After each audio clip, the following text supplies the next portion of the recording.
Welcome to the first day of the rest of your life. My name is Andy Zaremba, and this is the Vancouver Real Podcast. And with me behind the helm today is my brother Mike. What's going on, everybody? So nice to be here with you, and looking forward to diving into today's episode. Yeah, we got a repeat guest on the podcast today, and we'll get into that in just a second. But you saw the graphic at the beginning, so you kind of know who it is. But we're really excited for this one, for all the people listening live. And today's episode is brought to you in part by The Grind Bar. And this is a bar you can only get in Vancouver at a few different locations, but it's actually an energy bar, and it's really high in fat. It has hemp hearts, cashews, cacao butter, almonds, dates, raw cacao powder, and a little bit of caffeine. And I personally love to take these things right before I exercise. About an hour before with a coffee, you just have a little bite of this, a little sip of coffee, and your energy spikes right before you work out, and you have an amazing workout. So check out the Grind Bar. You can pick them up here at Float House at 70 West Cordova Street. And speaking of Float House, Mike, that's your realm. Yeah, so we always are podcasting here at a Float House, and floathouse.ca is our website. And what do we do here? We specialize in flotation therapy. And that's when I turn up my mic. There we go. Oh, I'm with you now, folks. And flotation therapy. So what is that? Floating, basically, you go into an environment that is very, very unique. It's maximal sensory reduction. So when you go into a maximal sensory reduced environment, it takes your nervous system into a very deep relaxation response. It activates into a majority effect your parasympathetic nervous system, which is all about recovery, replenishment, restoration. And if you can remain conscious while you go into this experience, it gives you into a very deep meditative state very easily, very naturally for beginner meditators or advanced meditators. And this is kind of what the interesting factor of floating is, kind of going to these altered states of consciousness and experience that. Plus you get all these therapeutic effects of sensory reduction, and you're soaking in 1,000 pounds of Epsom salts. Well, I floated today. It was incredible, actually. I did float yesterday as well, and it's super relaxing. I was just feeling tired. Like, again, I woke up at 5:30, like we were talking about. Why don't you flip on Steve's camera real quick? Sure. I just, I don't know. I went right down to that theta state, right before sleeping. And between sleeping and wakefulness. Yeah, and it was really interesting. I was in a dream-like kind of state, super relaxed, and it went by like that. Like 90 minutes went by like nothing. It's basically like being back in the womb. It is like being back. Have you tried it? I have. Yeah? What'd you think? It was really trippy. Hearing your own heartbeat. Yeah. It was like, wow, that's my heart. Yeah. But I mean, you just hear it clear as can be. Yeah, it's so cool. That's one of the first things I noticed as well when I started floating is like the heartbeat and my breath as well. But for me now, it's like how deeply can I relax? It's like how much can I just relax every little muscle in my body? I really focus on this spot between my forehead because I always constantly crinkle it in for whatever reason. I don't know why. I hold tension there, but I try to consciously relax that thing. I do it in the float tank. But it's an amazing practice for anybody who wants to give it a shot. And wherever you're listening around the world, if you go to flotationlocations.com, you can find a float center probably in your neck of the woods. Yeah, somewhere around the world. Yeah, totally. Cool. And just while we're on this little rant here, I want to show you guys another little cool product that we feature here at Float House. And it's also available online to those who aren't in Vancouver. But if you're in Vancouver, check out Brain Evolve. It's a very it's a really cool nootropic, basically, and it's the only one that has been recently acknowledged by the NSF as that they can actually say it reduces the symptoms of concussions. And so obviously head trauma is a huge issue in many sports in this day and age. And Brain Evolve is a all empirically supported product in terms of all of its ingredients. There's nothing in there that's not in there for a reason, and it's completely natural as well. And it's by Bennett's Choice. So check out Brain Evolve online at bennettchoice.com. But if you're in Vancouver, come into Float House to get that as well. Yeah, I take that every night as well. Yeah. It's amazing. It's got a little melatonin, helps you fall asleep, and it's nootropic, so it's actually good for like brain inflammation and keeps you kind of mentally sharp as well. Yeah. So lastly, but not least, we have a workshop coming up for the Vancouver Real community this Saturday with our guest, Steve Maxwell. And we actually will be doing a breath workshop, which is completely sold out. That sold out in about 12 hours, I think. You were pretty popular. Wow. Yeah, and we're actually going to be conducting a fireside chat. Thanks to Sean Buckhold for the name. I was like, what does fireside chat even mean? What does that mean to you guys when you hear fireside chat? I think of a big open fireplace where you're just all chilling, Yes. sitting around. Cozy. That's what brings it. Yeah, cozy. That's what my partner Lisa said too. And I'm like, when I heard the word fireside, I'm like, oh yeah, it's gonna be fiery. We're gonna hold his feet to the fire and ask him really Well, tough I hope questions. they don't hold my feet to the fire. But Yeah. I've been on the hot seat before. Well, I'm sure you can handle it. But we're doing a fireside chat, and tickets are available for that still. If you go to the top of the Vancouver Real Facebook They're page. actually in the link I posted. Oh, you posted it. It's in the link. There you go. Right Easy on as this. pie. Yeah. Just go click the link that you're watching right now if you want to get those tickets and see Steve Maxwell in person and ask him those really tough questions because it's going to be intense. Yeah. Or actually really nice and friendly. Yeah, or more personal. or probably nice and more friendly. Yeah, nothing confrontive. Yeah. Usually, fireside means just kind of impromptu and not Intimate. informal. And that's what Yeah. we're doing. Informal. Yeah. So So it gives people a chance People to really that connect. have questions about my kind of odd lifestyle. That's right. Yeah. Well, we can definitely get into those today. But what you been up to, man? You've been traveling around the world as Been usual. traveling all over. I've been to China. I've been to Russia, all over the UK, Germany, been Croatia, Bosnia for the first time this year. That sounds pretty- Sarajevo. Yeah. You were saying that's pretty wild being in Bosnia. That was pretty wild. They really suffered a lot during the war. Wow. Yeah, so they're still suffering the effects from that. Like Once Yugoslavia broke up, all these different factions vying for control, and Yeah. a lot of people wanted to go free, and some people said, "Nah, you're going to be part of us," and they said, "No, we're not." And yeah, it was pretty ugly. Yeah, crazy. But I guess that's part of the education you get when you're traveling around the world, right? And Well, one thing you do discover, people are more alike than different. They just want good lives. They just want to lead a good, productive life and the pursuit of happiness. yeah. And, you read all this stuff in the news. You can't believe most of it. You really can't. You hear the stuff about fake news. Yeah.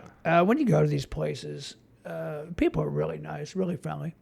But of course, you attract what you are too. I mean, if you're putting out negative vibes, you'll attract negative situations. Yeah. But if you're forthright and humble and thoughtful and conservative, you won't run into any problems, whether it be Middle East or any of these countries. Yeah, I've done some pretty good traveling down to South America, Southeast Asia, and places like that. And, I've never had an issue in any of those countries. Now, granted, I'm a male and I'm fairly big. I'm about 220 pounds, which might deter some people. But Bit of a turn. But at the same time, though, it's like... Or make you a target. Well, maybe, yeah. Well, I stand out, that's for sure. But, when you go to these countries, it's generally extremely safe wherever you go. I mean, you hear about these crazy events, but like you said, like, the media is sensationalizing everything, right? Pretty much sensationalizing everything. Yeah. I mean, really, in truth, I think the U.S. may be one of the more dangerous places. Well, in terms of, like, crime? Crime and such, Yeah, I can see that. And you were just recently on London Rail with a buddy, Brian Rose. Brian Rose. You have a good time over there? Man, I love Brian. And Yeah, had he's a awesome. really nice time. And Yeah. we just have this really good Relationship? Yeah. I mean, just You guys, I what don't you know, guys the chat vibe, about? his vibe, my vibe, it just matches up real well. He's high energy. I really like everything Brian is about. He Very positive I think he's very individual. positive. I think he's very authentic. He's doing it for the right reasons. He's really helping people out there and helping people get their lives moving. And his programs are high quality. And his podcast is second to none. Like the production quality of his podcast that's where we want to go. We want to go to that level. Well, he's really done some interesting stuff over the last few years. I mean, Yeah. I saw you on. I saw a picture of you on a podcast called Inside Quest. You remember that one? Yes. That's It was quite a while Tom, ago. What's his last name? It was in Starts with a B. California, I think, wasn't it? Was it? Is it in California?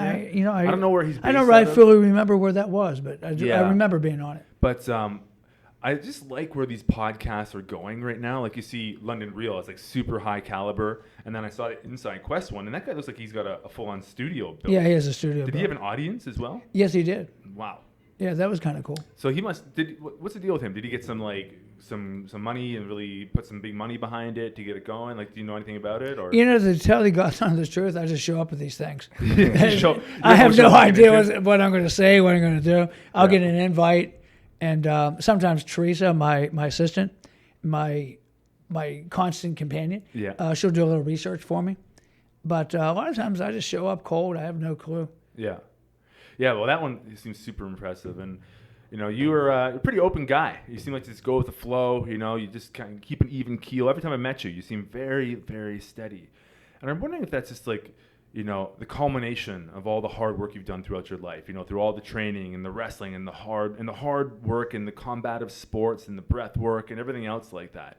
Do you think all that contributes to just this calm sense of and demeanor that you have?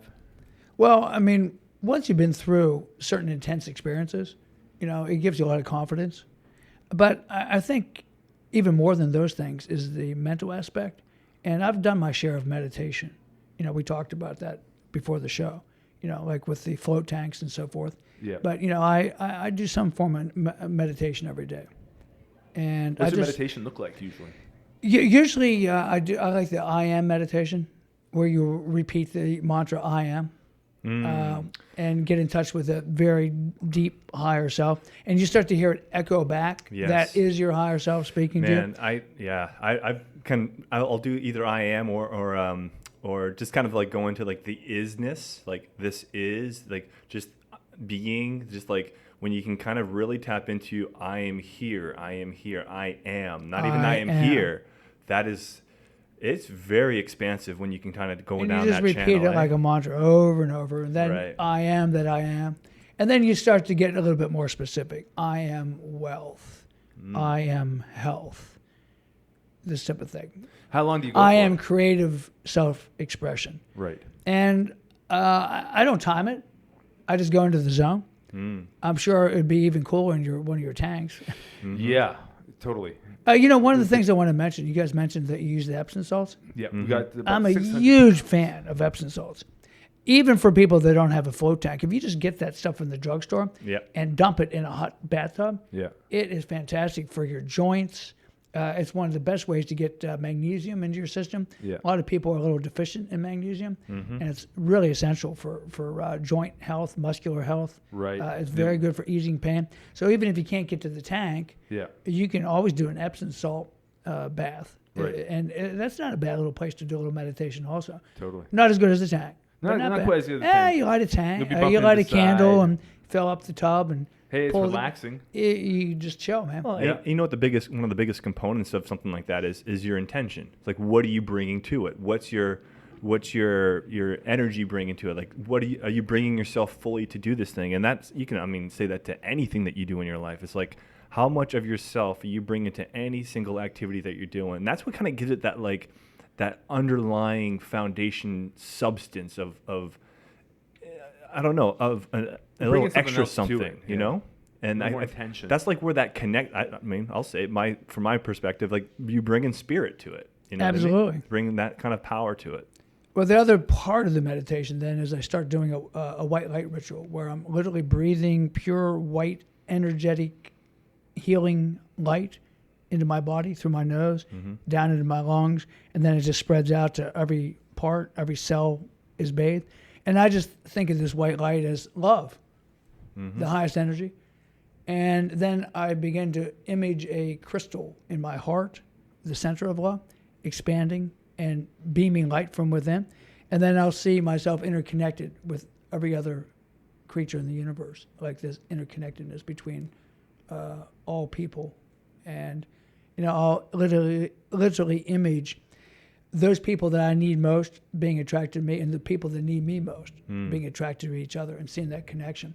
And I'll see like little beams of light. It's pretty intense little meditation. And how do you find that works for you? What results do you get from your life? You're just always in the right place at the right time, meeting the right people at the right time. It becomes effortless. It's not like conscious thought.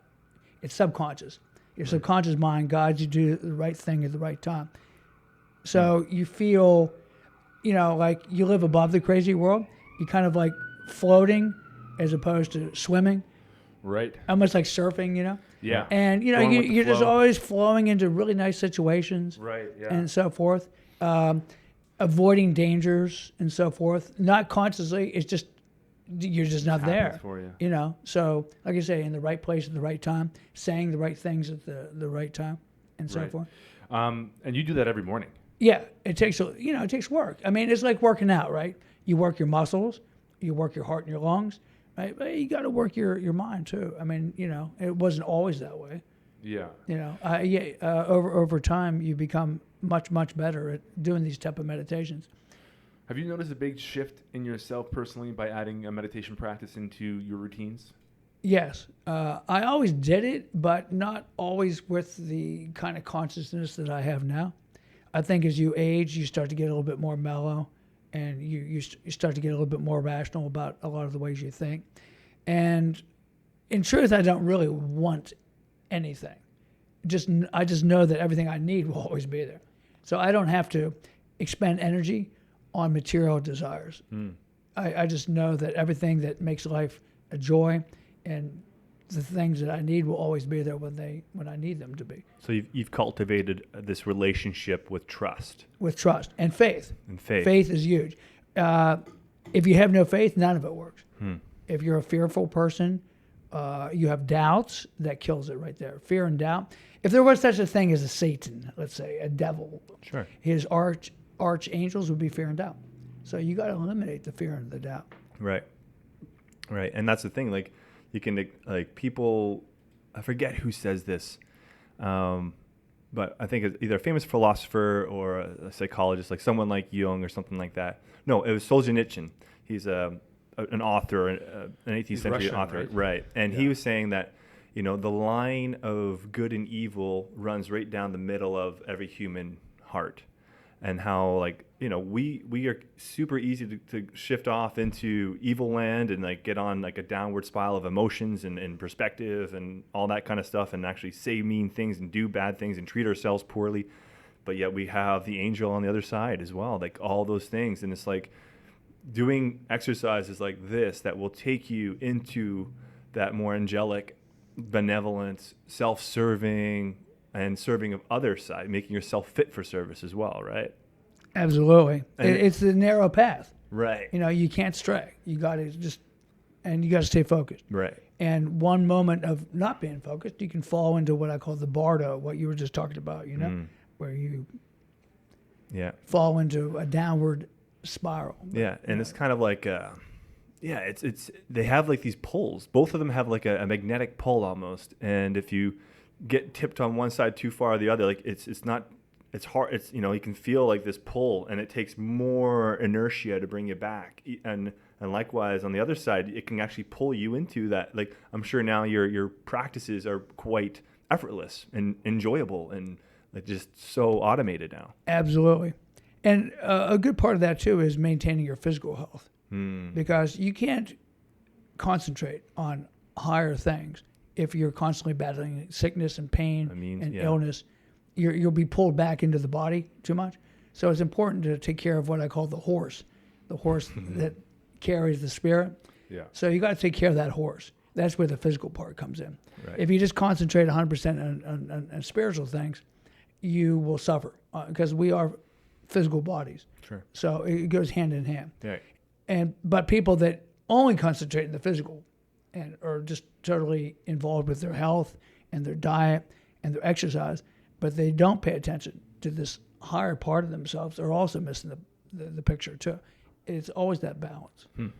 Right. And is this something that you've always been aware of, or has it grown and evolved in you? And if so, like, how did that come about? It was something I was aware of from an early age, but I didn't spend as much time developing it as I should have. I got sidetracked with a lot of things. There was a point where sports, I was married, I had kids, I was a householder, I owned stuff, I had a business.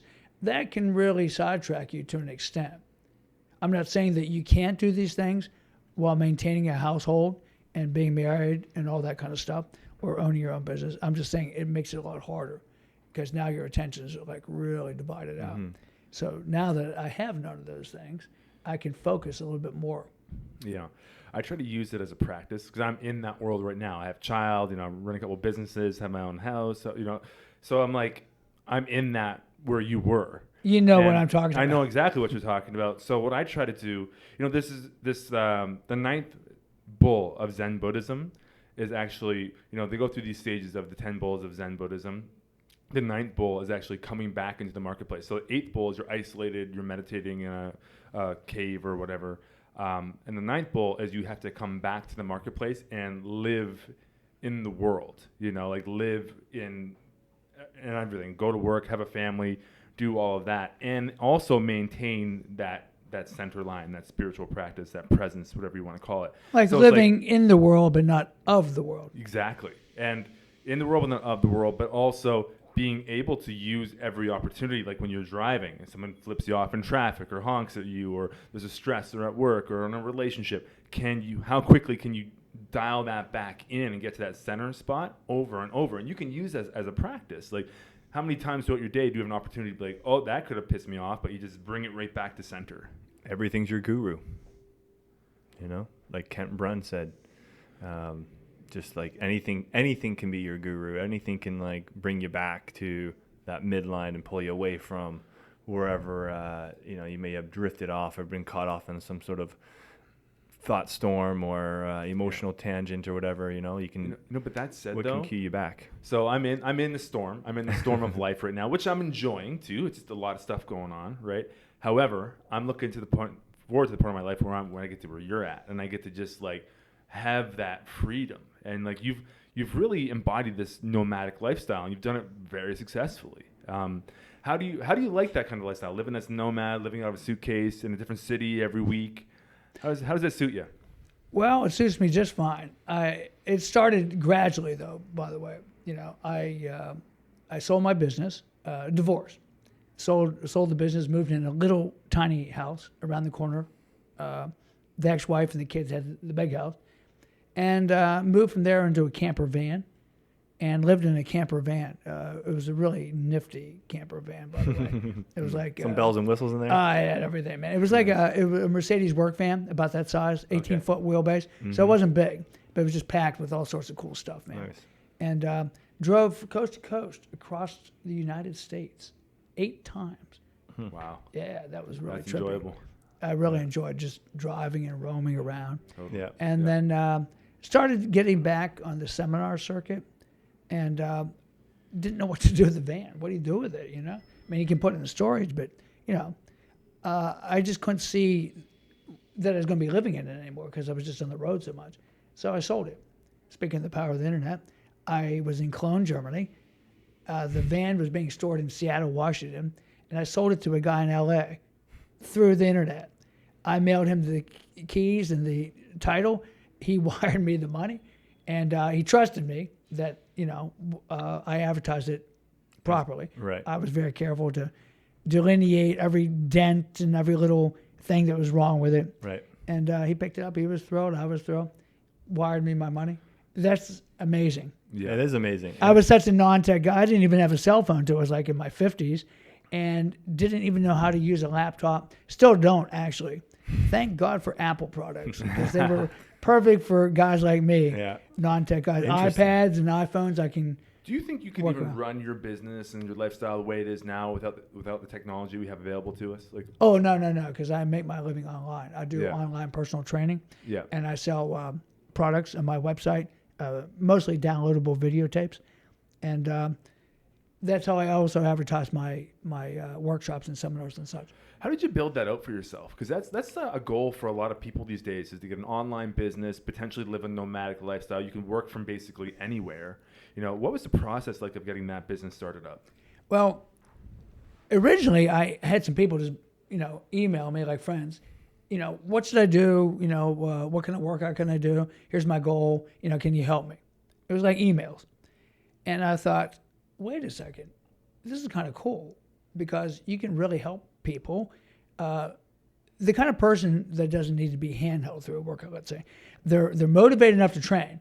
They just don't know what to do, or they're confused. Like, there's so much information, and even worse, misinformation. Right.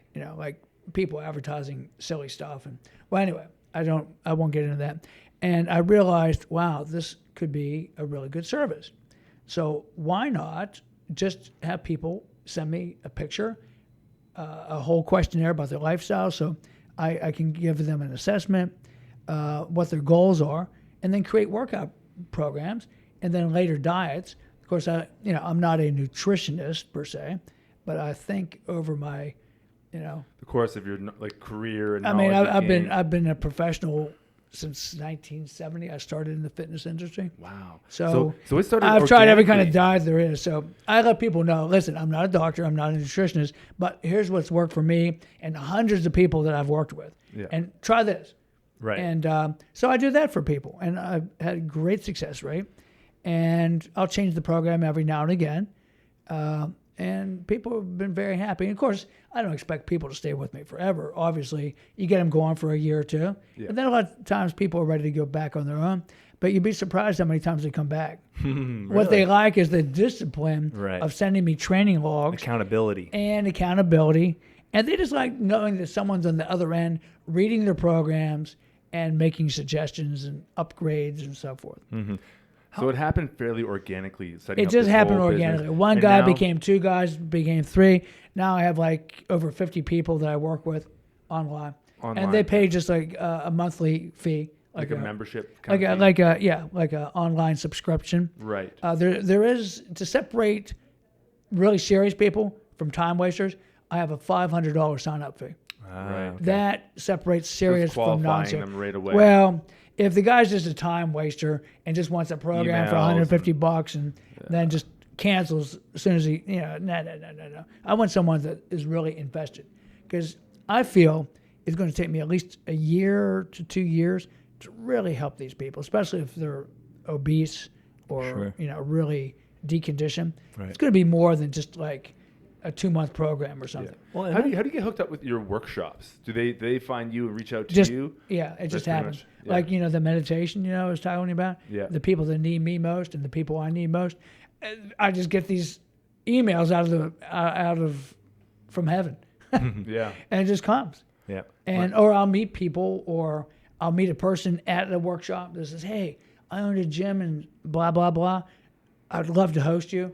It just always spontaneous like that. Very cool. How much did being on Rogan a couple times help you out with that? Oh, huge! Joe really gave me a leg up. He was very helpful. Oh yeah, I bet. A lot of He had exposure. heard about me, and I always loved him. I thought, wow, here we have a UFC commentator that is a black belt in jiu-jitsu, a striking expert, Yeah. that knows the inside and outside of this game.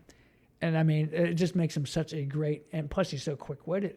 Right. He's a stand-up comedian. Yeah. Man, he's really Yeah. You know, He has he's a way with sharp the guy, words. man. He's got such a great mix of entertainment and education, and that's a good mix right there. Really you can good make mix. it really fun, and people are learning at the same time, but it's not super heavy learning. So he's getting quite a mass audience as well.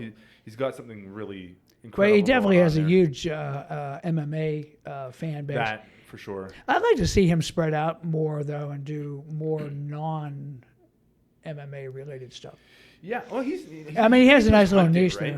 there. He's really big into bow hunting. He's really Yeah. good. He showed me his bow, and he shot some arrows, Yeah. and it was like, wow, man, this is really cool. You know, with- I'd love to go hunting with him sometime, man. I mean- I should write him and say, He I'd goes like with the him to guy. take me hunting. I He would want do to. that. He He would take you definitely hunting. I would What- definitely be into bow hunting. That'd be He has cool. a guy that he goes with named Steve Ranella. Have you heard of him? He's got a TV show called Meat Eater.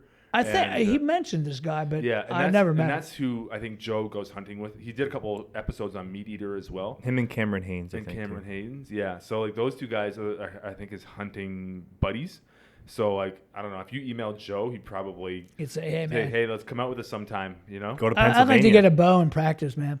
I'd Right. like to get one of those old English longbows, like, Oh yeah. like in Game of Thrones. The ones that you Oh, shoot yeah. up in the air and like they rain down arrows. It was unbelievable how accurate they were. They didn't have the counterweights or the pulleys or any of that. Yeah. I mean, what they used to do with bows back in the day, unbelievable. I bet you. Yeah. Very Zen-like, man. Yeah, You'd have to sure. have razor focus, Yeah. man. But even Native Americans, with bows and things, Yeah. incredible what they could do. Well, the with- Mongols apparently too. they had amazing. those little short bows. And they'd be on horseback. They were one of the first cavalry Yeah. on horseback. Yeah, and that's why they dominated They Asia. dominated, man. Imagine a mobile artillery unit, Yeah.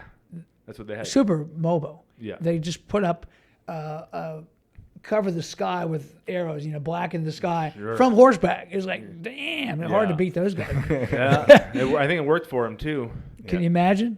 Nope. hearing the thundering hooves, and you couldn't even see them yet, and it sounds like thunder, and then all of a sudden you see like 1,000, 10,000 Mongols coming up over the horizon. I think wonder you'd if be pretty scared. I wonder if you lived back then. I wonder if your life is just like, well, I could go at any time. There's a million things that could get me. I could get killed by a Mongol. I could get some infectious disease. I might starve. Who knows, right? So yeah, even an accident would be that. My time. You break your leg and you're pretty much dead. Yeah.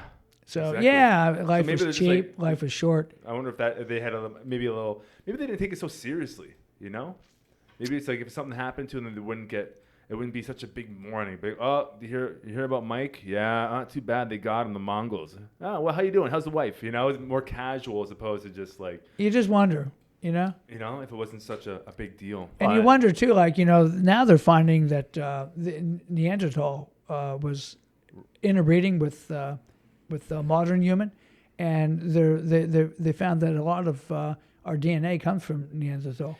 Yeah, a lot. And you know, they were kind of interesting people. You know, they always portray them as crude and ape-like, but apparently they were quite intelligent and really robust and very short-lived. Yeah. But they had a short life. You often wondered, they buried their dead, so you wonder if they mourned. And sure, they did. Probably. Yeah, I think they're probably way more human than animal, I would imagine. Oh, absolutely. They say that their brains are even bigger than modern humans. Right, so. right. Have you ever done your 23andMe DNA test before? Have you ever done that? I never did. I did it. I actually have a little higher than normal. I can't remember the exact percentage of Neanderthal in me. Well, they say that it's what gives people a really nice look, you know. Oh, really? Yeah, and because I guess they're more like they have more defined features. Yeah, right? Very defined features. And Homo sapiens are smooth. They're pretty large, like, alien-like musculature, and yeah. I guess the Homo sapiens. I think there's two theories. I think that they either were outbred or the Homo sapiens killed them all and outbred them, and you got some of the DNA still kicking around. I think that's kind of how it went. But apparently, a lot of our modern ailments come from Neanderthal DNA, like particularly arthritis and rheumatoid problems, and osteoarthritis. And those tends to be pretty prevalent. Those are all diseases that are more of a modern day invention, actually, because we didn't live as long before, right? Like, well, bone fragments and so forth, they can tell that ancient man, he definitely had his arthritis. You can tell real strenuous lifestyle.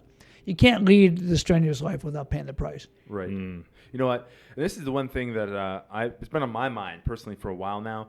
And I was a competitive athlete, and I played football through college, and then I went into jiu-jitsu and dabbled in that world for about 10 years. And it definitely took its toll on my body. So now I'm much more interested in longevity, and I'm interested in the self-care and longevity. And I'd just like to know, like, you're how old are you now? I'll be 65. And December 3rd, what is that, like 2 months? Not even 2 months? Yeah, about 2 months. And this is a pretty big question, but what has kept you in that great amount of shape and as active and as mobile and as mentally sharp as you are, all the things that you're famous for? Like, what do you do? What's your routine that keeps you in that level of fitness?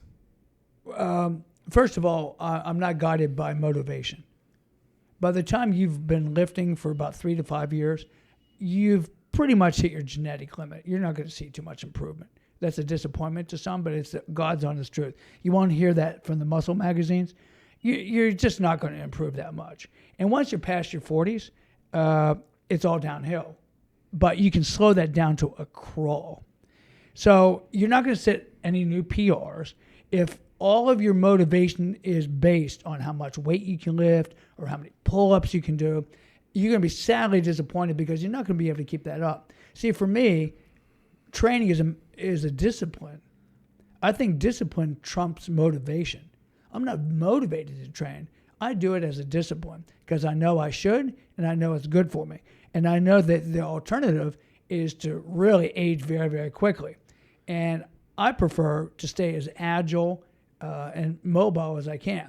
Now, I don't necessarily believe that training will increase your lifespan. Some people say, yay, it does a little, but not that much. But I want to add life to those years. So I don't end up all crippled up like my relatives, stooped over with walkers and canes, wheelchairs. I don't think that's necessary. So I know that my training will keep me spry and strong enough. It's a good combination of strength and mobility, and I stimulate the cardiorespiratory system. And but like you said, you don't do cardio anymore. I do cardio, but I don't do it as an exercise. I do it more like a recreation. Right. My cardio pretty much comes from my strength training. I like circuit training, right, which really hits everything, man. And it's very similar to what I think. It's similar to interval training, really. You do these really intense exercises. You get like a brief rest. You go to another intense exercise, and believe me, just with a set of all-out chin-ups or pull-ups, done, high tension, slow to absolute utter muscular failure. Believe me, your heart rate's up, and you're getting, you're out of breath, and it's the same exact effect as if you were to do a sprint. Yeah, I was actually that time under tension is a really important element that I'm not sure people may be super aware of. Like that moving slowly and keeping the tension on your muscles. Can you maybe elaborate on that a little bit? Well, one thing you want to avoid, especially once you're past your mid-40s, is injuries. Now, we know all systems work. Powerlifting works, Olympic lifting works, CrossFit works, gymnastics works, lifting sandbags works, pushing your car works. I mean, any effortful program will work. So, and since you've already pretty much hit your peak after 3 to 5 years, the results from any exercise system are pretty much the same. You're not going to see a whole lot of difference between them. So, when comparing two exercise systems, and one takes, let's say, an hour and a half, and the other one takes 20 or 30 minutes, I'm going to go with the shorter one. Yeah. If comparing two systems, one potentially could produce injuries and one's safe, I'm going to go with the safe one. So high intensity, slow movement training is way safer, especially as you age. I just can't afford the injury. Box jumps and explosive stuff, I've done it. It's fun. Heavy lifting, it just not that much of an incentive for me anymore. I just can't afford the injury. So the three major factors in the training are time under tension, time under load, intensity of effort, and form or technique. Now, you can use really crappy form. I mean, you see YouTube wonders all the time doing horrible technique, just throwing the weights around or doing these really crappy, fast, explosive, partial range of motion type reps. And they look great, big, muscular, So, yeah, it works. But the risk of injury as you get older gets greater and greater and greater. And what a lot of the younger guys don't realize is the micro trauma that is occurring in the joints, to the connective tissue. They form those little osteophytes, the little bone spurs, Sure. calcium deposits, the osteoarthritis and so forth. So I'm trying to avoid all that. So I'm doing like a slow, high tension training, really high intensity, because I want to keep the muscle that I have. I'm a realist. You're not going to gain any muscle, but I'm trying not to lose it.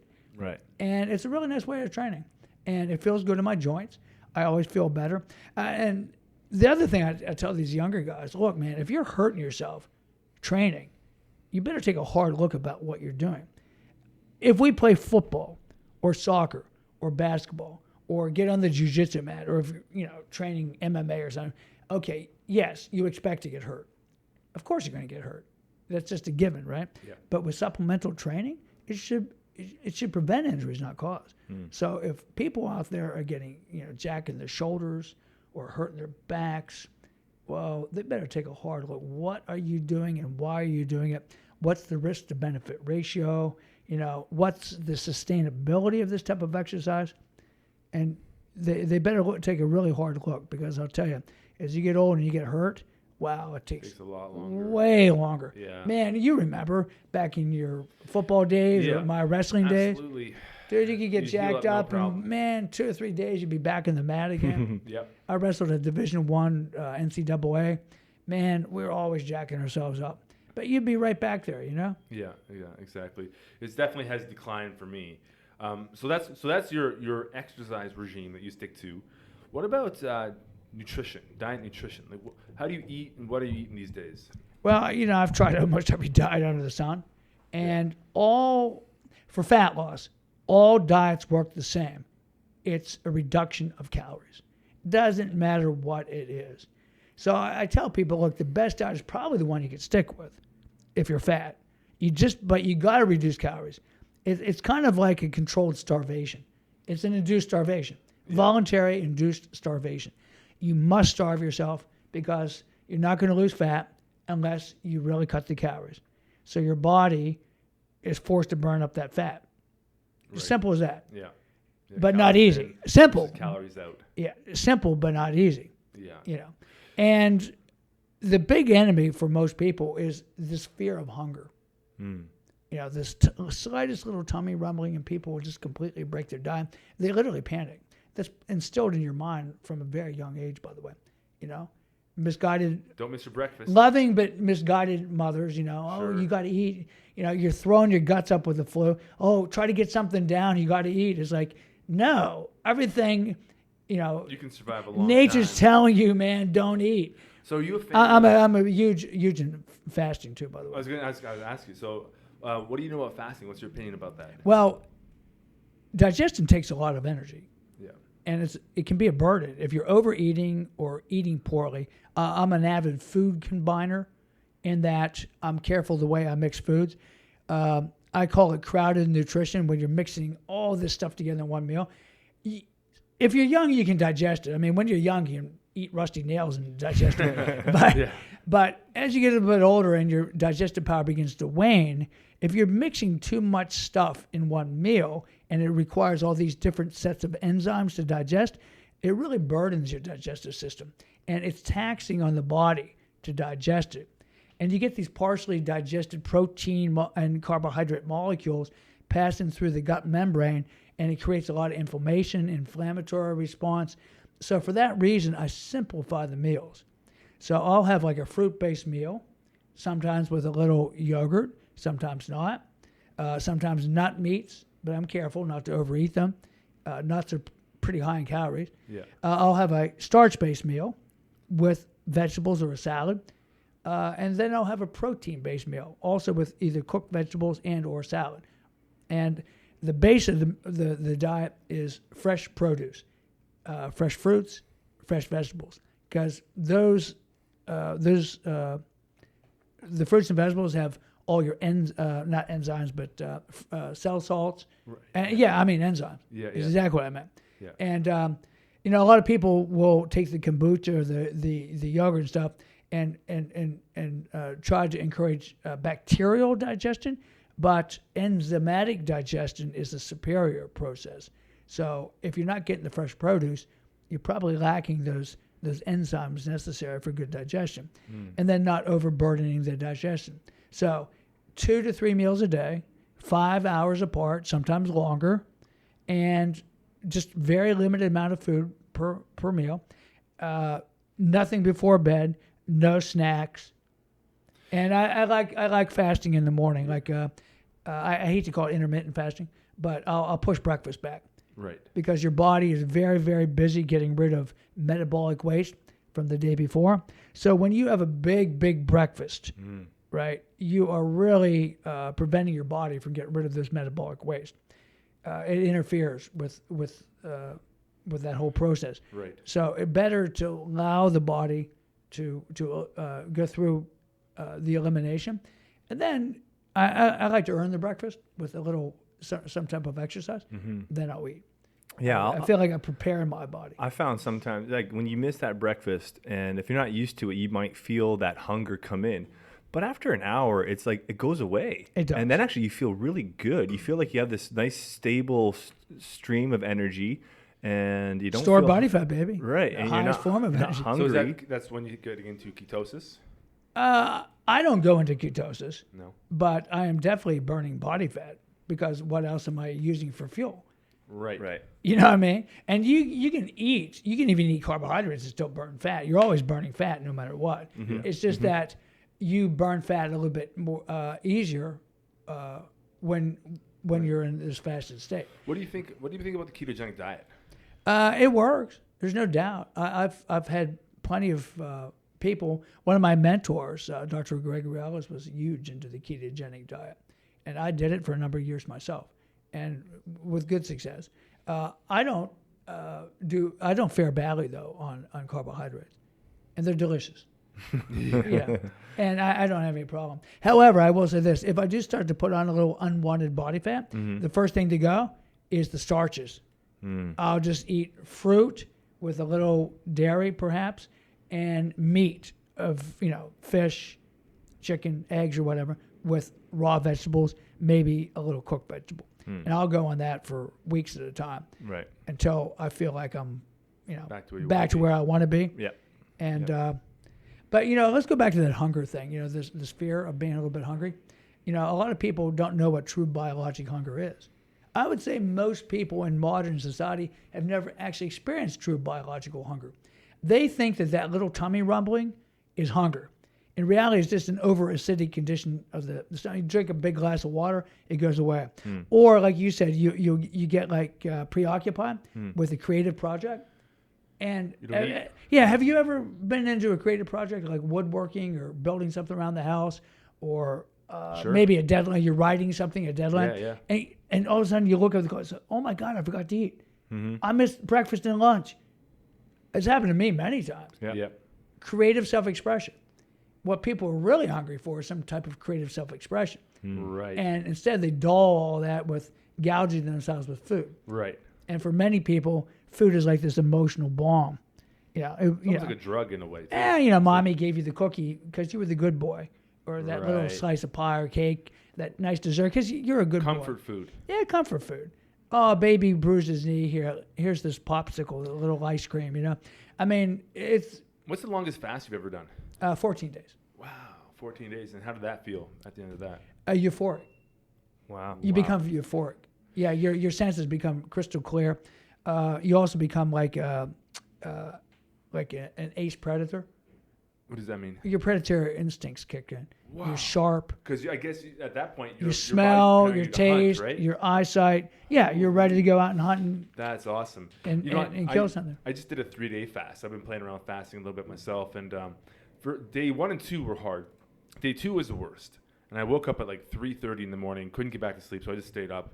I had a float that day. That really helped. But by day 3, I woke up. I felt amazing. Yeah, the hunger goes away. It was incredible. And again, I had that clarity. The energy was really stable. My cognition, my thinking was just really sharp. Crystal clear. Yeah. No, it's incredible. It made me want to go longer. However, I don't know why I cut it short that day. I was just, 3 days is enough for now. Well, you get a good benefit from even 1 day. Yeah. But 3 days is good. Yeah. A week is really nice. I was encouraged to go longer by some friends online. They're like, yeah, you got to push it to like 4 or 5 days. So that's when you really start. You start to get the real detoxification. The other thing is it's very important to move the bowels because you don't have the peristaltic stimulus from the food. So it's recommended by many fasting experts to take an enema of some type or get a colonic irrigation. After or during? During the fast? Yeah, before and during. Okay. Yeah. So when I did the 14-day, I couldn't idea. believe the stuff that was still coming out. That's what got me. I was shocking. I was like, wow. I didn't eat for a good 36 hours, and I was still going to the bathroom. And I was like, what is going on with that? That freaked me out. Yeah, when I do those enemas, there would still be solid material even 5 days in. And that stuff's just sitting in there usually. Well, yeah. Not a good thing. No, it definitely can't be a good thing. Yeah, and I thought it was pretty clean, right? Because I was eating pretty good, and it was still material coming out. So it's a real good way to clean yourself out. We have a really good blog post on it. If anyone wants to learn about fasting, go to floathouse.ca to the blog session. We just published a blog on fasting. It's like full of all different types of fasts and benefits, and it's an amazing thing for sure. Well, every great spiritual leader has always done it. Yeah. Because you get that clarity of thought, and your mind becomes crystal clear, and you're able to concentrate, and you're able to also do meditations and things much, much better. If you think of all the great spiritual leaders that have come down, well, Jesus, 40 days and 40 nights, Bodhidharma, who became the Buddha, 40 days. Right. Steve, you just inspired me. I'm not eating until Friday. There you go. I'm not taking tomorrow off. But even if people just fast the early part of the day, let's just say, if it's best that you don't work when you're doing this type of fast. Yeah. It's better if you can just lay down and take bed rest. That's why. And if you're forced to work, if you're a busy man 'Cause I wanted to exercise. and you have family, That's why. well, you should definitely not exercise during a fast. Yeah. You can That's why I drive. broke You it. can drive the waste products into the muscle tissue. Oh. Yeah, you don't want to do that. Okay, You don't drive it deeper. Right. You can do things like yoga, yin yoga, Yeah. walking, Yeah. breath work. You don't even think a light sweat would be good though, or not really? You don't want anything too strenuous, man. Okay. A sweat might be okay, but maybe I'd induce that with far infrared sauna or Right, something. like a passive sweat. Yeah, a passive sweat. Nothing strenuous. Gotcha. Allow your body to rest. Right. So that's the point, right? Yeah, That's the whole body. Because I wanted to exercise on a Saturday morning, so I started eating on Friday. That's why. And your body will selectively burn up morbid, decayed, diseased tissue. That's the other thing I heard too. So any kind of sick or not functioning cells can get consumed by the body, right?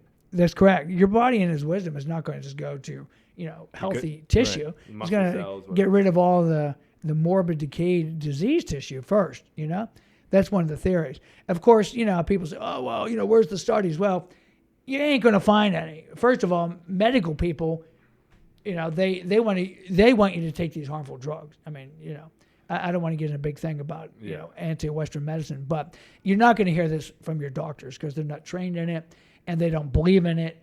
And I think they're even told it's harmful, but it's not. Take it from a guy that's done it. I know literally hundreds of people that have fasted, hundreds, and all with great effect. Yeah. And if you can't hack a fast, let's just say, for example, oh, by the way, if you get sick, you definitely should fast. If you get a cold, you definitely want to fast immediately and stop eating. Just drinking fluids. Yeah, just drinking fluids. If you got to work and you have a head cold, just stop eating solids. Eat fresh fruits, maybe a salad, but no protein, no starches, just fresh produce. If you can, juice it. You can make it with a juicer or go to a juice place. Yeah. But even better would be a fast. But it's hard to fast when you're working. Yeah, definitely. You got to rest. You got to be able to rest. Yeah, for sure. So we got diet and you got exercise program covered. And I saw you have a really detailed morning ritual that you go through. I do. And I saw with Brian Rose. In fact, if anyone wants to jump over, you can see that on probably on the London Real page still. Scroll down. It's Might probably be still still up on there, yeah. And you went through a whole morning ritual with Brian, which was, I guess it's like a cleansing and self-care practice that you do in the morning. Can you take us through that? Yeah, I've been very interested in alternative medicine for a long time, and I've read and studied Ayurveda, which is the basis of the yogic philosophy, and I've also got interested in Qigong, and I have a Qigong teacher that has taught me a lot of very good things. Plus, I'm quite the reader. I've read many, many things. And so I put together this little routine specifically designed to help the aging process, to kind of slow things down a little bit. I start with a good vigorous head massage and pressure points in my head. I'll do eye massage and eye yoga. It's basically moving your eye muscles around. And sometimes it's in the dark, but if it's in the light, I'll do eye focusing drills so I don't end up with reading glasses. Then ear massage, and I'll do a thumping. It's called the drums of heaven, where you cup your ears and you use your index fingers on the little bones behind your head. How do you do it? It looks like this. Yeah. It sounds like big boom, boom, boom, boom, 36 times. The Taoists, the Chinese Taoists, are just fanatical about numbers. They're kind of into this numerology thing. 36. So I don't know whether 36, but hey, it's a good number to hit. yeah, what the hell? I figured they might know something I don't. So why am I going to argue with thousands of years of wisdom? I click the teeth 36 times, and then swish the tongue clockwise 36, counterclockwise 36. It's called juice of jade, and then you build up all the saliva. You swish it from side to side, and then you swallow with your tongue pressed up against the roof of the mouth, and you make a noise like, and then I massage the thyroid gland and tapping on the thyroid. What else? Finger massage. I have a good start of osteophytes in my fingers from years of wrestling, Grappling, jiu-jitsu. yeah. Sure. Believe it or not, I used to really be into mountain biking and mountain bike racing for a while. I was really into that. And I had so many wrecks on my bike, during those races, man. It gets, Really? yeah. It's like Ben-Hur with the chariots, How old were you when you were doing that? I was in my near 40. Oh, no? Okay. You took it on pretty Early well. 30s. Yeah. I mean, late 30s. Yeah. And I got busted up. Yeah. You broke your fingers a bunch of times. So I do finger massage and finger stretching, special type of thing. And then I do abdominal massage. And there's a type of Qigong called iron crotch, where you massage your genitalia. You massage your testicles and your penis in a particular way. The spermatic cords, the testicles in a particular way. Okay. Kind of weird. No. And Well, people can it's Google all that. to I'm build sure they the can find it. testosterone. Yeah. A lot of guys my age, you start to get the benign hyperplasia of the prostate gland. You have trouble urinating. I was actually myself for a while. By the way, all you guys over 50 that might be having trouble making urine, stand on your toes and clench your teeth when you pee. It really helps the strength. It's a Qigong technique. Stand on your toes and You clench stand your on your teeth. tippy toes, and you clench your teeth while you pee. And it works. My Qigong teacher showed me that. And Who knows? yeah, he also taught me the iron crotch techniques. Now, part of that is some of these guys are tying a ribbon around their testicles and their penis and swinging weights. I don't do that. I do all the prep work.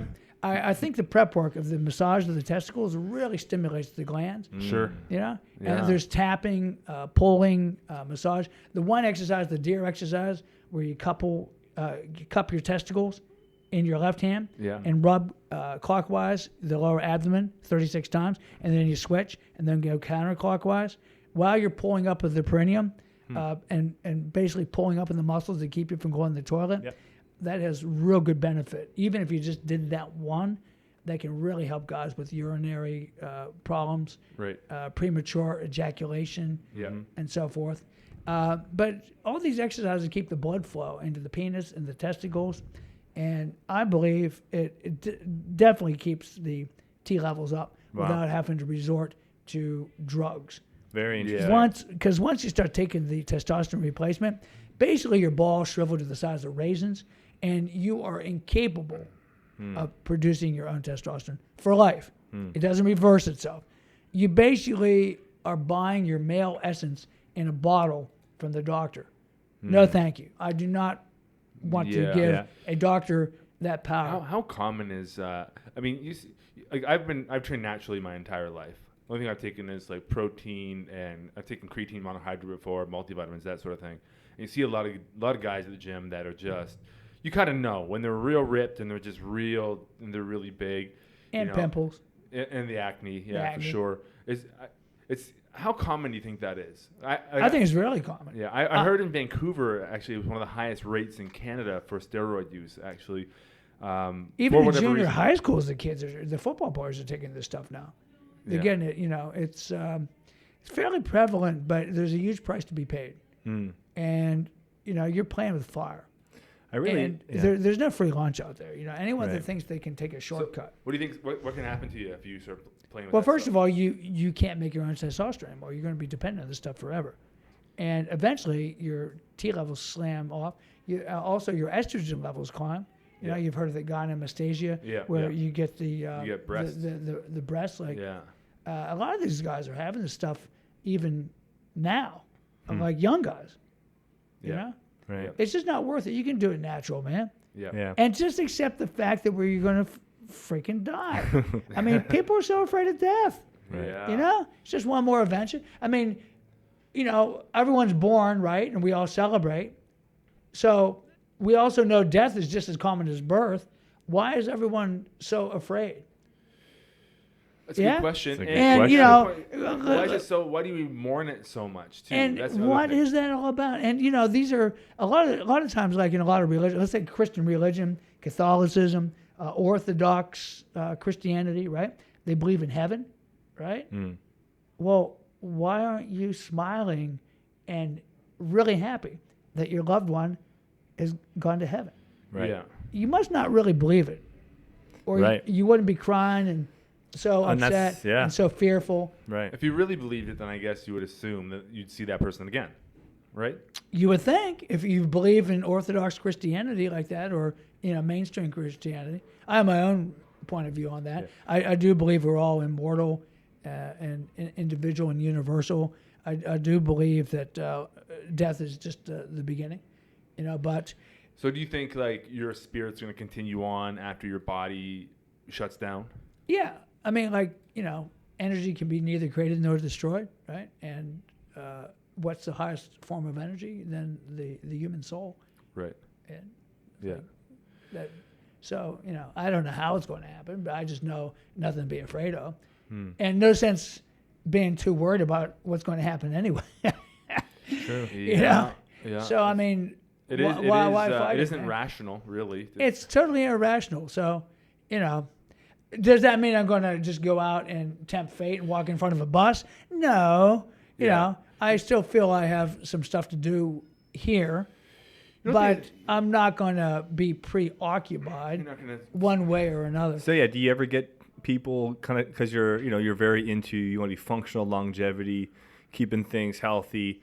And I guess you kind of already answered this. You said this because you want to improve the quality of your life. The quality of the life. And just that way maybe not the length. Right. I don't think, you can really increase. I mean, I kind of have this theory that you're not going to die one moment before you're supposed to die.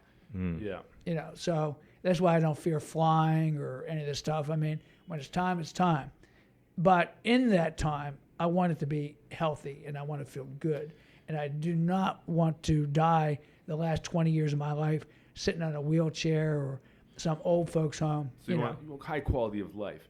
So there's a lot of people, I think, that go super health nut. And I wonder how much extra stress they're actually adding on to their life because of that fear of death. Like, I have to be perfect all the time and eat like an immaculate diet and exercise just right. And they're so health conscious that I wonder if it almost reverses it after a while. Yeah, I read a very funny tongue-in-cheek article by this ex-Navy SEAL.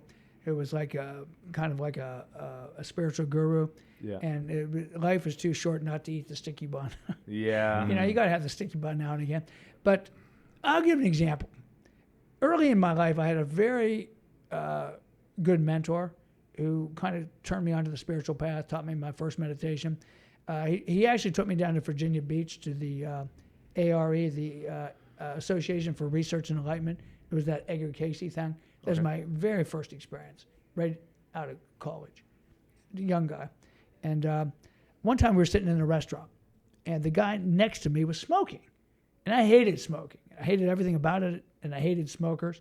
And I was really emotional about it. And man, it was pissing me off that this guy's smoke was blown over. And I asked the guy a couple times if he would, please put it out. And it seemed to antagonize the guy, and so he started blowing it even more, it seemed. He refused. Yeah. And I was ready to just dump a thing of water on him or punch him out or something, And my friend, and I looked at him, and Tim says, just relax, Steve, just relax. I said, doesn't that bother you? And he says, well, I'll tell you something. Your agitation and upset over that smoke is doing far more damage than the actual smoke itself. He says, it's not the most pleasant thing, but, I'm sublimating the ill effects through meditation in the higher mind. I can sublimate any damage that smoke would do. But you, on the other hand, are compounding it with all your negative emotions and your stress. Yeah. And it was like, wow. So if you're in a situation where maybe you don't have a say in what's going on, a particular environment or whatever, first you got to acknowledge the fact that you put yourself there, right? I chose to be there. I could have also chosen, caught up, and left, but I didn't. The fact that I was there in the first place, right? I consciously put myself there in that situation, or maybe unconsciously, but I was ultimately responsible for being in that environment. And then when things weren't going the way I thought they should, right, being upset about it would only compound it even more. So, you change the things that you can and whatever. And if you can't change it, well, then you just have to accept it and just be really calm about it. And then you just start imaging what it is you want to have happen. And lo and behold, through your higher mind, you'll attract a better situation. Not always easy, but you learn to get better and better. So that's how you manage your stress. Yeah, your own I call it personal stress. manifestation. You start to manifest better things. Right. And I realize now that if I get in a negative situation or a conflict, it was my thought patterns that put me there in the first place. I've been a student of the New Thought. There was a whole group of people. The Science of Mind. Yeah, Science of Mind, Ernest Holmes. Yes. Mary Baker Eddy, Florence Shin. But there's a whole bunch of guys I've read. I like the guy Neville Goddard. He was a huge manifester through the power of your thoughts and your higher mind. He just manifested wonderful things in his life. It goes on and on. John Randolph Price. So if somebody wants to put that to the test, what's the practice, or what would they do in order to make that happen for themselves? Well, part of that meditation, where you just clear your mind. When you find negative thoughts coming into your mind, you got to catch it. And then you start, I try to replace every negative thought with at least 2 or 3 positive thoughts. A huge part of that is gratitude. That was something that was missing in my life for a long time. I was always concentrating on what I didn't have by yearning for things. Like let's say, for example, you're trying to manifest something in your life, something good, and you keep thinking about it, but it's almost like you're chasing it away. Let's just take something really easy. Let's say you want a new car. That's something a lot of people could wrap their mind around, right? And you're just thinking of this new car, and you're driving a real rattle trap, and you're just thinking, oh man, it'd be so great to have this car, and you're thinking about it, you're seeing it in your mind, but you're basically telling yourself that you don't have it. Yeah. So you have to generate this feeling that you already have it. It's already been done. There's no such thing as time. There's just a man-made. Everything has already happened. Right. Anything that will happen has already happened. It's already occurred. Now you just got to connect with it. So what you do is you generate the feelings that it's already been done, and then you give thanks for it. The 3 magic words: thank you, thank you, thank you. Rhonda Byrne's, fantastic book. She wrote this book in the Magic. Do you think bringing yourself to just appreciating what you do have and brings you into a vibration that it'll attract more of the things that you appreciate, basically? Absolutely. If you're, rather than concentrating on what you don't want or what you don't like or what you don't have, start expressing appreciation for all the wonderful things you do have. Every day I thank, giving thanks for all the things. I use this expression. I got this from Neville. Isn't it wonderful? Doesn't it bring a smile to your face? I'll just say, isn't it wonderful? And I'll actually hear someone saying to me, hey, Steve, isn't it wonderful? And I'll generate the feelings of wonderment and wonder and so forth.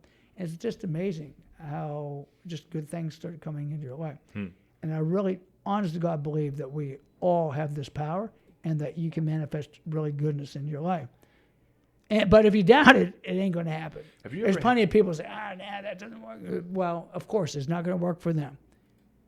Have you ever had any sort of transcendent type experiences where you went in some sort of mystical realm or some sort of spiritual experience like that you can recall? Twice I had near-death experiences. The first time when I was a young boy, I was a pretty weak swimmer, and I was with my cousin, Teddy, who was a pretty decent swimmer, and we were watching the older boys on a rope swing across the Gwinnett Creek by this dam. So we doggy paddled across. It was pretty deep water, and the current was a little faster, and I started getting pulled under. And like a dumb little kid, I was swimming with my sneakers on. Those old PFRs, and it was dragging me down. And I went down for the 3rd time, man. I was gone. And all of a sudden, this log floats by, and my cousin Teddy had the wherewithal to grab the log and push it to me, and was able to grab on and then kick to shore. Wow. Just at the moment where things were going dark. And you grabbed on at the last second. Yeah. The weird thing was I started to panic, but then I just felt this calm. But then there was the log, like the lifeline. I mean, in this big creek, you wouldn't find a log anywhere, right? Yeah. Where did that log come from?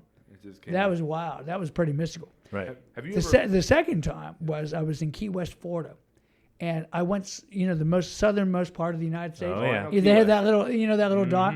Yeah. So my girlfriend and I go. We were actually staying on Duval Street. There's a woman that lived in Atlanta. We were kind of house sitting for her. So I go in the water, and there was a boy out there. And I thought, oh, easy swim. It was near sundown. The sun was starting to go. But I figured, 10 minutes out, 10 minutes back. Got caught in that rip current. I didn't know. Yeah. And I started getting swept down past. And in the meantime, while I was struggling to get back to where I came from, the sun went down. Ooh. Yeah. So out in the ocean at night. And I'm seeing this dark image underneath me. I almost drowned out of fear. I thought it was a shark. It scared the hell out of me, man. It was so frightening. Yeah. But then all of a sudden, there was a school of dolphins all around me, making this little dolphin chirps and sounds. Yeah. And they were just swimming beside me. And then I don't know what happened or how I did it, but I got to the very end of the island where that Marine Corps base is, that naval base, where the Marine guys are. And I was in a Speedo, right? And I'm illegally on the base. And I'm creeping along the shore, right, because there's guards and stuff, and I'm trying to get around the barbed wire around them. And in the meantime, my girlfriend panicked. She called the authorities. She took all my clothes and everything. And I'm walking down through Duval Street, and it's a very gay city. Yeah. And I'm getting catcalls and whistles as I'm walking in a Speedo right down the middle of dinner with cafes down to my apartment, freezing cold, even though it was Florida. And I stayed in that hot shower for about an hour. I was just so hypothermic. Wow. We determined I'd been stuck in that water for almost 90 minutes trying to get back to shore. And then I later talked to some people that really knew the currents. And they says, dude, you're so lucky. It's like you would have been swept out there, and we would have never seen you again. Ocean, man. So powerful. Never seen you again. You'd be in Japan or something, man, or wherever those currents go. Unbelievable, man. So those two experiences then kind of like, how have they, would you say, affected you on maybe like on that kind of level? Well, I just realized that there was a reason why I didn't die, because plenty of people have. There's been even people on fishing boats that got swept out and never seen it again. And so I just felt like I must have some kind of purpose here, or I'll be gone, man. Or I would have been gone. And also gave me, even as a child, I kind of had that faith in something much higher than myself. And both times it came through. I don't know whether you call it a guardian angel or whatever kind of, it was almost like a little spiritual entity kind of standing guard. I mean, call it what you will. I don't know. But I did feel like a presence both times, that somehow I was being shepherded and guarded. So it's interesting. Right. Very interesting. That is interesting. I wanted to switch gears into a question for you. Sure. And this is something that we have some younger viewers and listeners. So if you could make a phone call to your 20-year-old self, what advice would you give to yourself? Don't take things so seriously. Don't be so overly concerned with material things. Don't be so concerned by the way you look or your body, because it just doesn't ultimately matter at all. It doesn't. Just relax a little bit more. Enjoy the process. And don't be in such an all-fired hurry to get to some destination. Yeah. So enjoy the ride. Yeah, enjoy the ride. Enjoy the journey, man. It's all a journey. And, everything changes. Nothing stays the same. Don't expect permanency in anything. It's all going to change. Accept that. Embrace it. Enjoy it. Enjoy the change. A lot of people are really upset with change. I used to be that way. Right. They can't adapt when things change on them, right? And that's such a huge thing, to be able to accept it, go with the flow, and just keep going on, right? And also I would tell myself, listen, everything always works out for the best, even if it doesn't seem like it.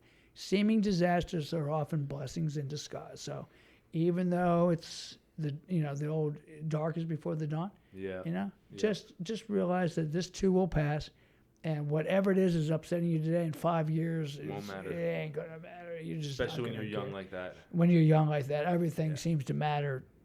Everything has So much. inflated self-importance, and none of it matters. Yeah, totally. None of it really truly does. Yeah.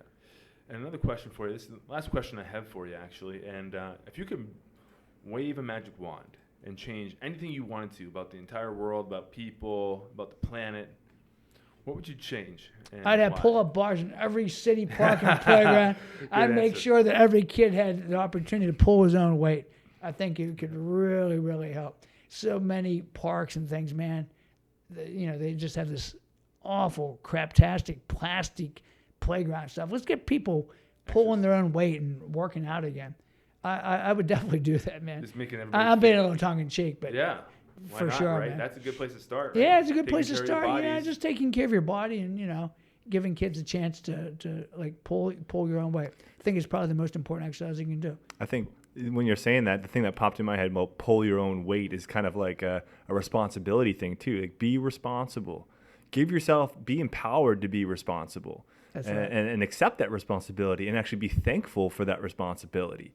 So when you kind of said that, I'm like, oh yeah, pull your own weight. It's kind of a cool little double meaning there. Well, it's just symbolic, right? Yeah. If you can pull yourself up, right, it kind of symbolizes pulling your own weight in every aspect So of your life. what age do they start? Grade 1, grade 2, doing Oh pull-ups? man, kindergarten. Kindergarten. Get them hanging at least. Just hang there. You know, They can hang. every baby, when you Yeah, they grab your right. fingers and you lift it, Yeah. kids. Yeah. I've heard humans referred to as pushing, pulling apes. An anthropologist once said, yeah, humans are pushing, pulling apes. Yeah. And every kid has this natural instinct to grip and pull. That's true. And you should encourage that. Yeah. Cool. Yeah. Get them pulling, man. When we're swinging through Put the a trees, doorway pull-up bar in the room. And get them doing pull-ups. Eh? yeah, have them do jump chins. Put it just above their head just a little bit so they can jump and hold. Right. And then just keep inching the bar up over the weeks. Yeah. And they use less than their feet. I taught so many kids. I used to teach elementary physical education. And by the end of the year, they'll have to jump to the bar, but they'll be able to use the momentum to pull themselves up. Cool. Right. So And that then, you're building their strength. so that you way. start low. Yeah. So they just stand on their tippy toes and kind of assist. Yeah. But over time, it just keeps going a little higher, a little higher, a little higher. And every time they go through the door to the bedroom, they'll try it a couple times, like greasing the groove. Yeah. And before you know it, they just become pulling monsters. I'm getting that for Ella. I'm getting a pull-up bar on her door. There you go. That's happening. Both my kids were able to do it. They could climb a rope with no feet Right. and do pull-ups real early in grade school. That's awesome. Yeah. That's awesome. Zach was doing advice. like 6 pull-ups when he was like 6 years old. Crazy. It's not bad. Where was I? I just saw a kid. Oh, it was a kid in Sarajevo, Bosnia. My host, his son did 7 chin-ups, How and like 5 or 6. Just a little devil. Yeah. Yeah, really young. I don't think he's even in regular elementary school. I think he's still in like kindergarten. Just a little kid. And it was like, wow, man, look at this little guy knocking him out. But he started really young. That kind of body weight training is fine for kids, Yeah. Yeah. just pulling their own weight. So what else do you got going on, Steve? What's coming up for you? I'm going to Phoenix, Arizona. I'm working with the Gracie Academy affiliate, the grandsons of Elio Gracie, the 2 sons of Horion, who was the oldest son of Master Elio. He was the man that invented Brazilian Jiu-Jitsu. Yeah. He changed it from Japanese Jiu-Jitsu. And his 2 grandsons have this Gracie Combatives program, and it's just fantastic. It's putting the combat and the martialness back into Jiu-Jitsu. Modern Jiu-Jitsu has become quite the sport. I respect the sport. It's really good, but many of the things being done, you couldn't really defend yourself in any kind of realistic scenario, not even in MMA. Yeah. So, And these guys are. yeah, they're sticking with the original Jiu-Jitsu was to help a smaller, weaker guy defend himself against a bigger, stronger guy, using the Jiu-Jitsu principles of non-resistance. And they are still teaching these street combat techniques, and it's very effective. It really works. Master Elio Gracie proved it over and over again. Very small little guy, and In was the a UFC, right? feared fighter. Well, they They didn't call it the UFC. Right. But Rorion was the guy that actually invented the UFC. Yes. He was the one that started. I was actually an original investor in the original UFC. You were? And yes, I was. Oh. And Hoist Gracie, I was his strength and conditioning coach for the first 4 UFCs. What? I didn't Yes, know I that. was. Yes, I was. What was he like as a guy? Really sweet, the nicest guy, so mild-mannered. No one could even believe that he was, the Killer. The killer. Yeah. And he wasn't really strong. He was very small. He had long limbs, so things like weightlifting or pull-ups or push-ups, he didn't have that kind of leverage. But, man, what a jiu-jitsu master. What a technician. Unbelievable, man. And calm.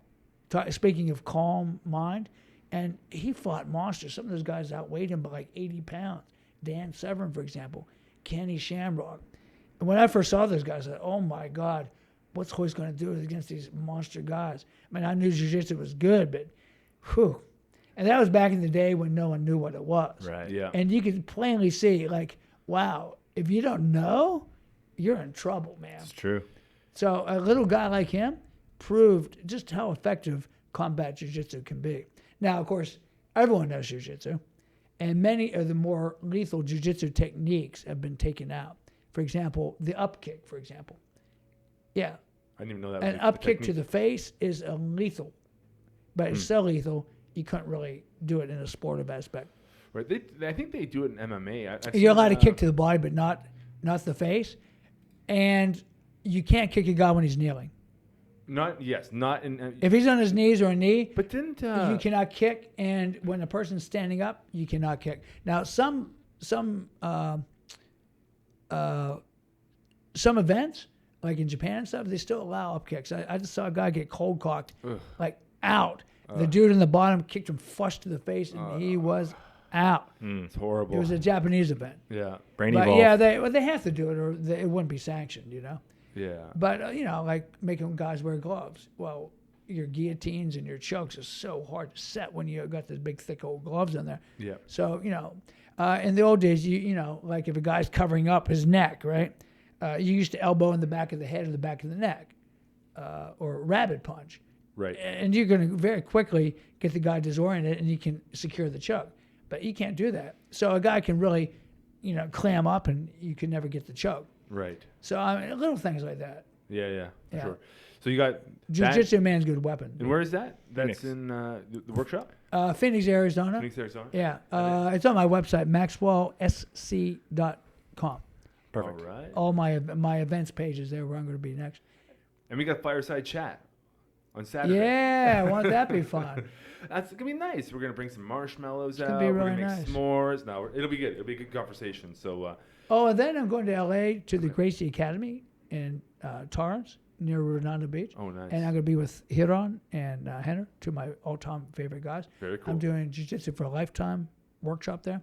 Nice. The corrective exercises and mobility so that you too, when you're in your 60s, can still get in the mat if you so desire. And then I'm going down to Costa Rica where they're doing a Gracie combatives Gracie Jiu-Jitsu camp. Jiu-Jitsu for a Lifetime camp in Costa Rica. I'll be one of the guest instructors. Wow. So where can people find this information? It's not all on your website? Yeah, maxwellsc.com. Go to the events page. Everything's there. And then go from Costa Rica to Foley Beach. I'm in the process of writing a book. Oh, what's your book? So all the pictures are done. It's on crawling. Crawl like a baby, walk like a man. Nice. The restorative aspect Crawling is going to of be hot. crawling. Yes. It's really good. Basically, you mirror the movement of an infant to restore your adult movement. Like a big difference That's between old and young is ground engagement, right? Fear of the ground, fear of falling, getting up and down off the floor. Like, for example, I don't know about your parents or your grandparents, but I don't think my mom and dad could get down and up off the floor if they wanted to. Right. Or if they got down, they couldn't get back up. Right. They're pretty immobile. Yeah. So, a And lot of babies these just flop down. babies and just pop back flop and get up. Yeah. So one way to keep young and mobile is you just get up and down off the floor a lot and spend a lot of time on the floor and rolling and crawling and moving around like a little kid. Right. And I you think that's keep good. that And you could do agility. That's like, cool. That's going to be a fitness trend, I bet you. well, it Like- is already making its With mark. Ito, But like Ito Portal, like that kind of stuff. No, a little bit more basic. More, he gets into the animal kind of stuff and pretty sophisticated stuff. I'm basically mirroring a human baby, but it's hard Right, for a lot of older people. Because you're an adult now. Well, because they've lost their mobility and Right. they lost their, the human brain is just so amazing that any movement that you don't use on a regular basis, your brain just kind of pushes it out because there's so much other stuff to have in there. Yeah. Right. That's So something simple like just laying down, getting up, right. like squatting. You wouldn't believe in my workshops how many adult people cannot go into a full squat with their feet flat on the floor. We call it like an Asian squat because I'd say in Asia, everyone squats. Because of the toilets. In North America, like that's Can't do it, super man. common. And that's Most one of the can't. 10 archetypal human postures. We have 10 basic natural postures, and that's one of them, yet most people can't do it. So these things that I teach restore that ability to do these archetypal postures. And what's the book called again? It's going to be Crawl Like a Baby, Walk Like a Man. When's it coming out?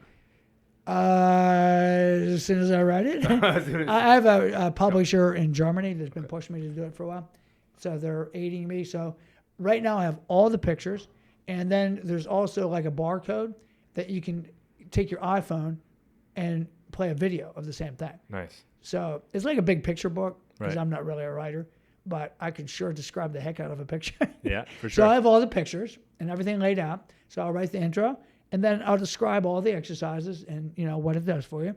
And it'll be easy to follow. It's not like some big technical It's not a big textbook. It's just like no, but a how-to guide. a how-to guide and how you too could, restore your mobility and restore your ability to walk and move through life. I think that's gonna be a big hit. Yeah, well, I I mean, think that's I'm a big expecting a child now, and like the big thing is like it's called tummy time. You put the baby on the floor, and then they start to strengthen their back and their neck That's by right. lifting their head up and all that kind of stuff. And like, it's a called huge reflexive thing. strength. Right. And think how big a baby's head is. Right. It's like a Heavy. huge old melon, Yeah, right? Like yeah. a big old pumpkin. Yet that little tiny body, all the back and the core, is amazing. By the way, when babies can swim, from Yeah. birth. You should take your baby to the pool. I will. Sometimes they have these infant swims. Yeah. But right within the first couple days, take it to the water. You'll be shocked at how it swims like a little tadpole. No fear. I'm super curious. It I don't know knows if my how to partner bob. will. They just breathe. They know how to I hold want their you to breath. do this. Dude, it's so much fun. It'll You be should, okay. Jess you is pretty should- open. You should get your camera guy and film it underwater and just watch the little devil swim like a little tadpole. It would be a great documentary. like literally like a couple days old. Yes. yeah, they swim. It'll go viral. Wow. Dude, it's Your amazing. baby will And go then social viral. services Your will come wife, and your wife will be No, we'll protect really you. frightened, but she shouldn't be. Just go online. Just Right. chill. Go online and build your confidence. Okay. When you see these infants swim, it's a natural. But once 3 months is gone, they forget. yeah, So, Interesting. but if you get them in there from day one, will day it one, continue? man. There are people that Wow. birth at home Well, that's- in water. That's what we're trying to do. Actually, our intention is to home birth and have the birthing pool and all that kind of Yeah. stuff. Do you have a So- midwife and everything? Yeah, else? midwife Okay, and yeah. a doula. So yeah, get the baby to the pool. Wow. That's awesome. Preferably one that's not all chlorine. And all that. Yeah. That's a nice. Cool. Maybe in one of your tubs. Right. One, Well, I don't know. This might be a Put little too float- A lot of concentrated. Epsom but- salts in there. Yeah. Do you have a float tank without the heavy Epsom salt? No. No. No, it doesn't float. Could you drain one and fill it? Yeah. Oh yeah. Well, I mean, like we said, we got. You can get Drain the, it, clean just it. get a big basin or something. No, you go know. to the kiddie pool at Carnarvon or West Van or Killarney. Yeah. Because they're like it's like that. They have like a gradual entry. Right, and they walk-in, use super ozone shallow. there. It's Yeah, not yeah. chlorine. Yeah. Take them there. Well, Steve, man. It was Dude, awesome, man. dude, I had you so much are- fun. We this could is- talk all We night. could keep going. You're a wealth of knowledge, and every time I speak to you, like there's something about you. You have this presence and this genuine nature about you, and there's something that radiates out from you. That's Well, you two guys amazing. too, man. And you're super humble, and I appreciate the heck out of you, man. So thank you so much for taking the time to join And us thank today. you, thank you, thank you. Thank you. The 3 magic words for having me on the show. I really appreciate it. Awesome. Yeah. Welcome back anytime, for sure. All right. Any last minute announcements, Mike? We We got got the workshop. Come out to the workshop this Saturday. Yep. Workshop. Fireside chat. And don't forget this, man. Oh, the grind bar. Why don't you do Man, that? Can you am- show that to the camera? Our friend Dave Wheel, this camera right That here. one there. Right Oh, there we go. Dave Wheel will be really, really happy about you endorsing I am his going products. to.